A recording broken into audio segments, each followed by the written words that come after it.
Hey, TikTok. This again is more kind of a free-form video. That's why I got the veteran hat on. I was just sitting on the couch with the overhead lights, and I don't like them. So this is an awesome comment because it lets me yap about political philosophy, and that's a lot of the reason I'm here in front of y'all. Is because I take political philosophy like extremely seriously, and it explains a lot about what kind of policies I want to pursue. It explains my 6 policy planks and why they're so unique in political campaigns. It lets me talk about why I think this is, although I'm running in the DNC because I strategically think that is the best move for us to win. This helps explain why I don't just think of myself as a Democrat, why I insist on using the term radical Republican. Radical Republicanism is a political movement mostly thought about historically in the context of the 19th century.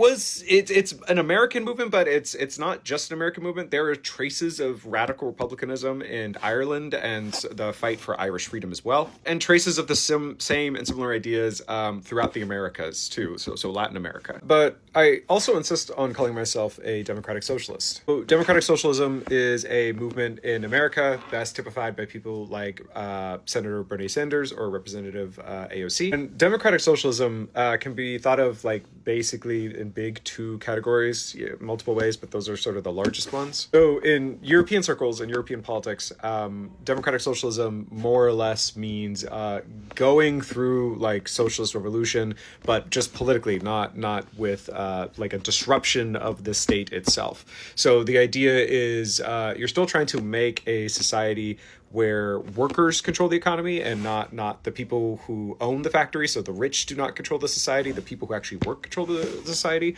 But through elections. In America, which also has a really long history of these kind of ideas going back to like coal miner strikes in the early part of the 1900s and blue collar working class like union movements. Here in America, the term democratic socialist is a little bit more loosely understood, and it more or less just means trying to have workers have a fair share and a fair say in how our society is run and making sure that we're fairly elected in offices. So back to the question itself, I called myself a radical Republican. What does that mean to me in the context I just said? The reason I insist on that term, it's not like just a political ploy or like a trick. I'm not trying to trick anybody because I'm trying to communicate using existing language, even if it was antiquated and we're more or less extinct.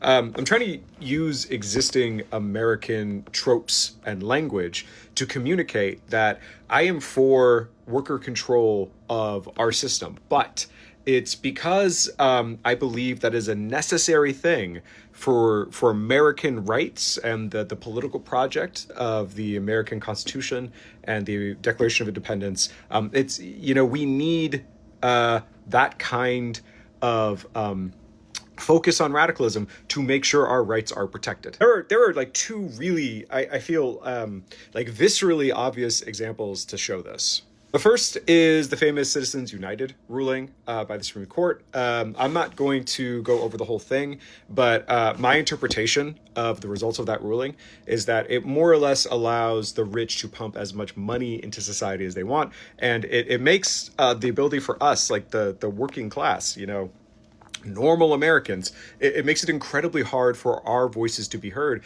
and it erodes our rights because we no longer have the same impact of our speech. United ruling has turned freedom of speech into who's the richest person on the internet, and that immediately threatens freedom of speech. If your voice is so quiet that no one in the room can hear you, do you have speech? Do you have a voice? The other big one that is extremely popular in America, this is one of the most popular policy platforms you can do, is universal health care, right? Our healthcare system in America is a mess. That's accepted by everybody. We all want comprehensive healthcare reform. So I agree with that, but I'll go one step further and say that you can't enjoy your other rights. You can't actually participate in our economy and our society unless you have some kind of guarantee of healthcare. So that argument, the argument that, hey, this is a necessary enabling right for our other rights, that is why I'm a radical Republican, or rather that's why I agree with that idea and that word. It's because radical republicanism is a kind of society, a representative democracy, right? Where we're not just pushing for social services because of a class interest alone. We're pushing for social services because we need class security. We need security for those who are not just the rich people in this country, to ensure that society is fair, right? That we are fulfilling the minimum requirements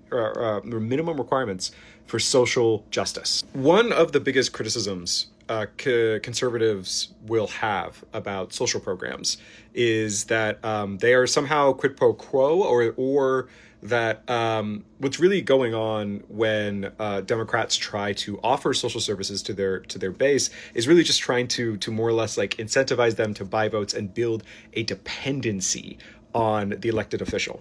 I'm not going to comment on that thought process. I think that's a really nuanced kind of observation on politics. But I will say that coming at social services and social insurance, which is how I think about this, is ensures your participation in our democracy through providing these services that allow for prosperity.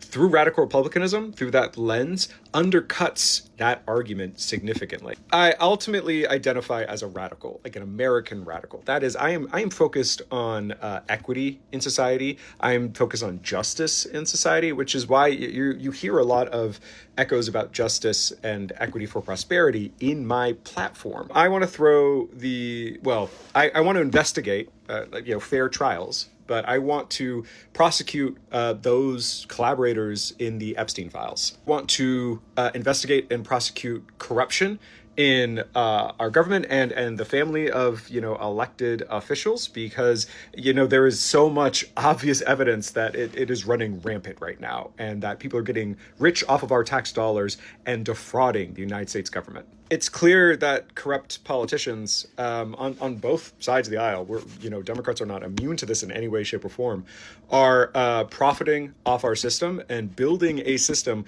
that only benefits them and their rich friends. It does not benefit working Americans.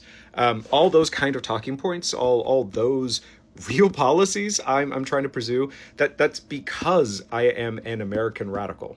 Radicalism is a word that I understand a lot of people have mixed perceptions of, and is sometimes used like interchangeably with extremism, which is not really a careful use of language. That doesn't make sense. You commenter, you seem to have a really strong grasp of like the difference of political philosophies, and I appreciate that, love that. But yeah, for those who don't know, that's kind of what kind of language I'm using is really specific in particular for that reason. I'm not trying to trick anybody. I'm not trying to tell people that I am a Republican for a bait and switch. That's why I'm really clear to marry those two terms together. I am a democratic socialist and I am a radical Republican. I am a radical Republican and a democratic socialist. These are not conflicting ideas. These are a very strong union of coherent belief systems. Anyways, thank you so much. I had to re-record this video a couple times because of technical problems. I'm going to push this video out and then keep working on answering some questions for today.